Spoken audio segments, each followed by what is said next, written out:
Experiment number 7 object is to study and interpret the CBC report, that is complete blood count report. ठीक है, अब object के बाद आपको इसमें थ्योरी लिखनी है. थ्योरी में you will have to write about normal values of RBC, haematocrit, hemoglobin, RBC indices, WBCs और DLC, that is differential leukocyte count और platelets. अच्छा, जो सबसे पहले RBCs की नॉर्मल वैल्यूज़ क्या होती हैं? मेल में 4.5 to 6.5 मिलियन सेल्स पर मिलीमीटर क्यूब और फीमेल्स में 3.8 to 5.8 मिलियन सेल्स पर मिलीमीटर क्यूब. अगर RBCs की क्वांटिटी या तादाद जो है वो कम हो जाए तो क्या होता है? एनीमिया कहलाता है. हेमाटोक्रिट जो है वो पैक्ड सेल वॉल्यूम भी कहलाता है. हेमाटोक्रिट जो है वो क्या करता है? डिटर्मिन करता है कितने % RBCs प्रेजेंट हैं प्लाज्मा में, मतलब ऑल एलिमेंट्स में से कितना % जो है वो RBCs की है. मेल में 40 to 50% होता है, जबकि फीमेल में जो है 36 to 44% होता है. यानी हीमोग्लोबिन मेल में 13 to 18 ग्राम पर DL होता है और फीमेल्स में जो नॉर्मल वैल्यू है वो 12 to 6 ग्राम पर डेसीलीटर है. इसके बाद जो है हीमोग्लोबिन % आपको नहीं करना है, ठीक है. देन RBC इंडिसेस में थ्री जो है वो हेडिंग्स आ जाती हैं हमारे पास. Mean corpuscular volume MCV, mean corpuscular haemoglobin MCH and mean corpuscular haemoglobin concentration. MCV जो है वो क्या मेजर करता है? Average size of individual red blood cells measure करता है और इसको जो है वो ऑब्टेन किया जा सकता है. इसका फॉर्मूला क्या है? Haematocrit divided by RBCs. Then अब ये जो है डिटर्मिन कर सकता है कि whether red blood cells are microcytic और दे आर मैक्रोसाइटिक और they are normocytic normochromic. Microcytic red blood cells कब होते हैं?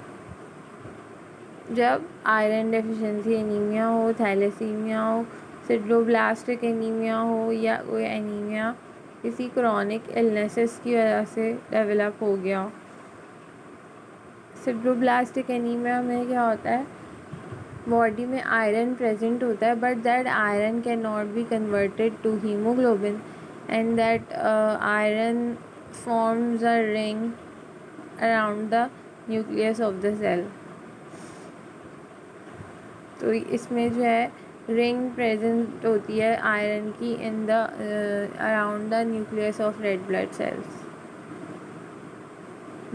मैक्रोसाइटिक रेड ब्लड सेल्स का में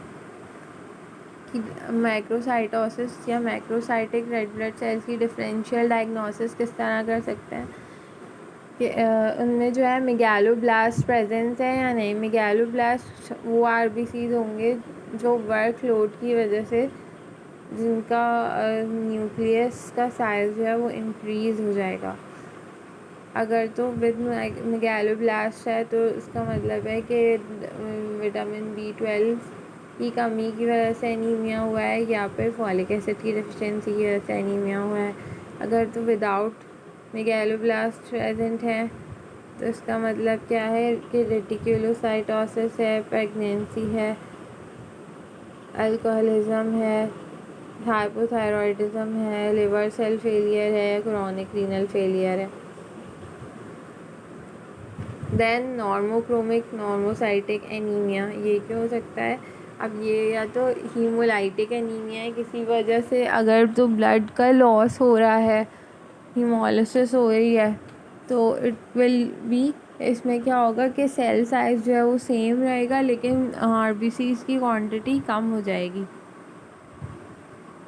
एप्लास्टिक एनीमिया है और हाइपरस्प्लेनिज्म है. एप्लास्टिक एनीमिया और हाइपरस्प्लेनिज्म में क्या फ़र्क है, यानी हाइपरस्प्लेनिज्म में क्या होगा कि आरबीसीज जो है वो बन बहुत ज़्यादा है, तो इसमें इमेच्योर आरबीसीज या रेटिकुलोसाइट ज़्यादा होंगे। और ए प्लास्टिक एनीमिया का क्या मतलब है कि बन ही नहीं रहे अपने स्टेम सेल से, तो इसमें क्या होगा, रेटिकुलोसाइट्स की तादाद कम होगी, जो उनकी नॉर्मल रेंज है उससे कम होगी। एम सी एच क्या मेजर करता है, amount of haemoglobin present in the RBC को मेजर करता है। इसको ऑब्टेन किया जा सकता है by dividing the haemoglobin by total RBCs. MCHC, that is mean corpuscular hemoglobin concentration, measures the amount of hemoglobin present in each RBC proportionate to its size। Her RBC के size के मुताबिक उसमें कितना haemoglobin present है। इसका formula क्या होता है, हीमोग्लोबिन अपॉन हेमाटोक्रिट इंटू 100। अच्छा, मीन corpuscular वॉल्यूम या MCV है, उसका यूनिट फेम्टोलीटर होता है। MCH जो है वो पिकोग्राम पर सेल है, और MCHC जो है वो ग्राम पर डेसीलीटर में मेजर किया जाता है। नाउ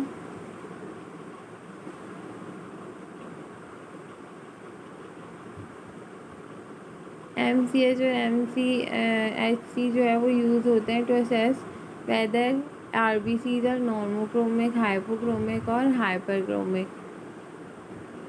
मतलब जो MCH और MCHC हैं ये डिटरमिन करते हैं कि आरबीसीज जो है वो नॉर्मोक्रोमिक है, यानी कि नॉर्मल है, कलर उनका कलर नॉर्मल है, कलर कंसंट्रेशन या कम है या ज़्यादा है। मतलब जो हाइपरक्रोमिक है वो इतना मैटर नहीं करता, बहुत रेयर होता है। एनीमियाज को क्लासिफाई किया जाता है using these RBCs indexes in the following way. MCV, MCH और MCHC अगर नॉर्मल है तो वो एनीमिया जो है वो नॉर्मोसाइटिक नॉर्मोक्रोमिक एनीमिया कहलाता है। डिक्रीज MCV, MCH और MCHC होगा तो हम माइक्रोसाइटिक हाइपोक्रोमिक एनीमिया कहलाता है। अगर इंक्रीज MCV, वेरिएबल MCH और MCHC होगा, मतलब कि MCV इंक्रीज है लेकिन जो MCH और MCHC है उसकी वैल्यूज चेंज है, वेदर इंक्रीज या डिक्रीज है, तो वो क्या कहलाएगा, macrocytic anaemia. WBCC normal range जो है 4000 to 11000 सेल्स पर मिलीमीटर क्यूब होती है। अब इसमें डिफ्रेंशिएशन अगर करें तो ग्रैन्युलोसाइट्स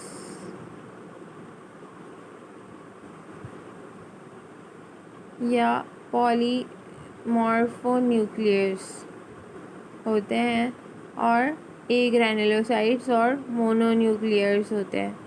यानी ग्रैन्युलोसाइट्स में पॉली न्यूक्लियस प्रेजेंट होते हैं और ए ग्रैन्युलोसाइट्स में मोनोन्यूक्लियस प्रेजेंट होते हैं। ग्रैन्युलोसाइट्स में हमारे पास जो है वो न्यूट्रोफिल्स हैं, ईओसिनोफिल्स हैं, बेसोफिल्स हैं।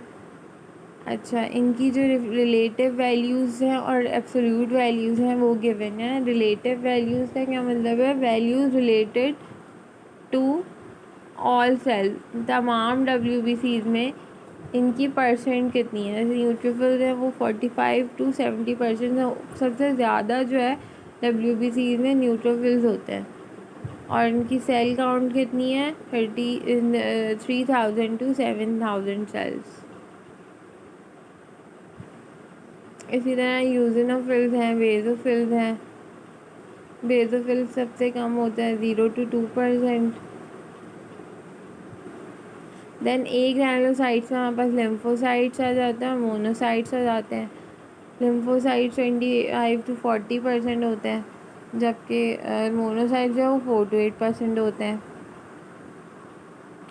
जो WBCs की लाइफ स्पैन होती है वो 13 से लेके 20 डेज तक होती है, बहुत शॉर्ट इनकी लाइफ होती है। देन प्लेटिलेट्स जो है इनकी काउंट 120,000 से 450,000 पर मिलीमीटर क्यूब्स तक होती है। RCDW या RDW क्या है? Red cell distribution width.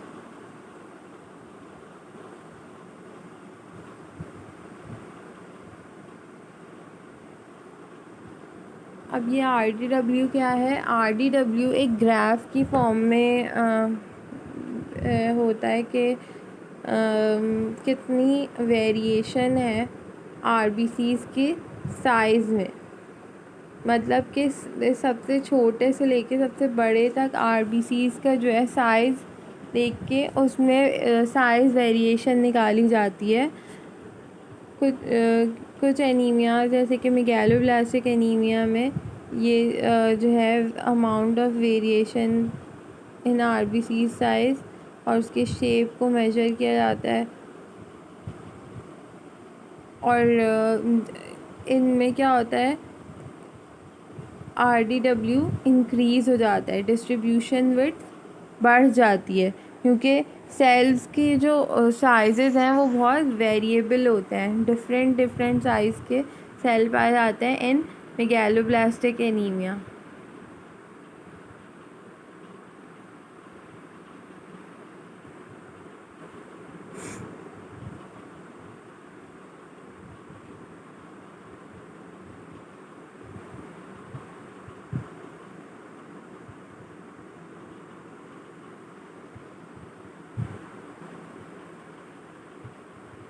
अच्छा, अब कुछ एनीमिया की स्कीम ऑफ डायग्नोसिस होती है। फर्स्ट स्टेप में हम देखते हैं कि RBCs जो है, सबसे पहले RBCs देखा जाता है। RBCs इंक्रीज हैं अगर तो वो पॉलीसाइथीमिया कहलाता है, ठीक है। अगर सिर्फ RBCs इंक्रीज होते हैं तो सेकेंडरी पॉलीसाइथीमिया। अगर ऑल एलिमेंट्स इंक्रीज हैं तो वो प्राइमरी पॉलीसाइथीमिया। डिक्रीज्ड जब होता है तब अनीमिया पर जाते हैं, ठीक है। अगर तो सिर्फ RBCs डिक्रीज हैं तो वो क्या कहलाता है? एनीमिया। अगर तो तमाम एलिमेंट जैसे RBCs, WBCs, प्लेटलेट्स सब डिक्रीज हैं तो वो कहलाता है पैनसाइटोपेनिया।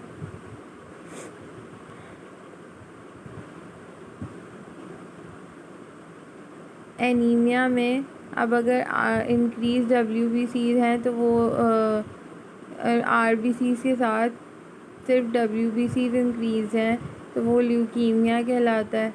ल्यूकीमिया में अगर ब्लास्ट सेल्स हैं प्रेजेंट तो वो ब्लास्ट सेल अगर इंक्रीज हैं तो वो एक्यूट लिम्फोसाइटिक ल्यूकीमिया है। और अगर डिक्रीज हैं तो वो क्या है? क्रोनिक ल्यूकीमिया है। प्लेटलेट्स जब डिक्रीज़ होते हैं और उसमें क्या होता है कि ब्लीडिंग टाइम भी प्रोलॉन्ग हो जाता है जब प्लेटलेट्स डिक्रीज़ होते हैं, और ये कंडीशन कहलाती है थ्रोम्बोसाइटोपेनिया। अगर रेड सेल्स अलोन बढ़े हुए होते हैं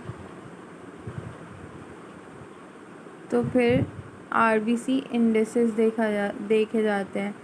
फिर नॉर्मोसाइटिक नॉर्मोक्रोमिक कब होता है? मैक्रोसाइटिक हाइपरक्रोमिक कब होता है? मैक्रोसाइटिक जो है अगर हो तो फिर क्या होता है ये बताया हुआ है।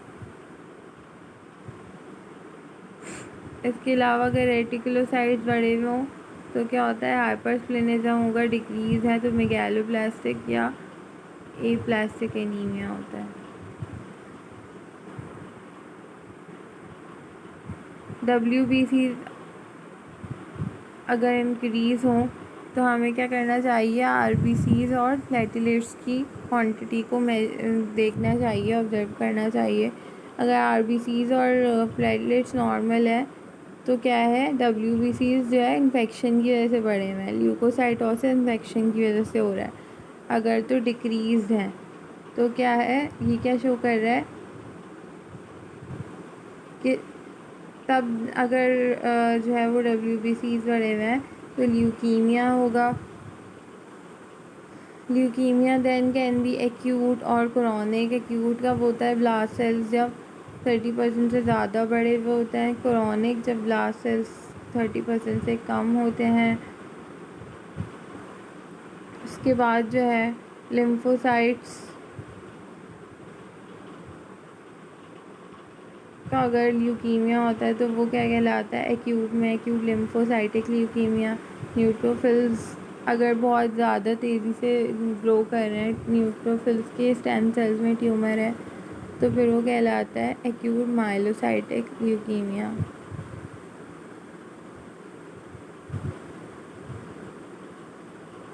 इसी तरह से लिम्फोसाइट्स अगर क्रोनिक है तो क्रोनिक में अगर लिम्फोसाइट्स के स्टेम सेल्स में हुआ है तो कहलाएगा CLL, और न्यूट्रोफिल्स के अगर स्टेम सेल्स में हुआ है तो CML।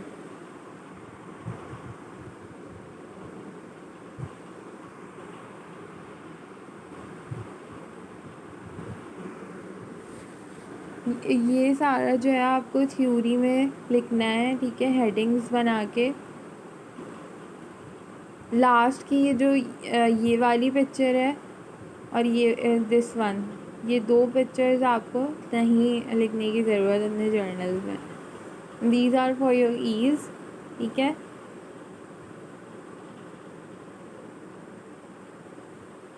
बाकी जो है वो एज इट इज़ थ्योरी में लिख लें। अगर आप अपनी तरफ से कुछ ऐड करना चाह रहे हैं इसमें तो आप लोग ऐड कर सकते हैं, ठीक है। और इसके बाद ये थ्योरी जो है आपने लिखने के बाद एक CBC रिपोर्ट जो है उसमें अपने जर्नल में अटैच करनी है। उसके बारे में मतलब उसके बारे में फिर जो है उसकी इंटरप्रिटेशन लिखनी है और फिर रिज़ल्ट लिखना है कि we have studied and interpreted the CBC report successfully. That's it. ये आपका एक्सपेरिमेंट नंबर 7 है। इसको जल्द से जल्द कंप्लीट कर लें अपने जर्नल में और अपने जर्नल्स का काम टाइमली करते रहें। जिनके जर्नल्स मेरे पास हैं वो पेजेस लेकर पेजेस पर काम करते रहें। Thank you class. अल्लाह हाफिज़। Take care of yourself.